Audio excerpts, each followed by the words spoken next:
mientras todos miran a SpaceX. El dinero inteligente observa a Rocket Lab. Rocket Lab no vende humo, vende infraestructura espacial.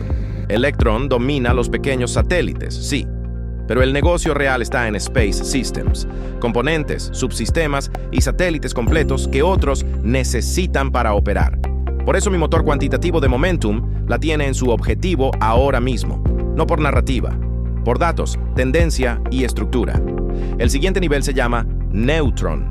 Si entra en juego, Rocket Lab deja de ser la pequeña y pasa a competir por contratos grandes, institucionales y estratégicos.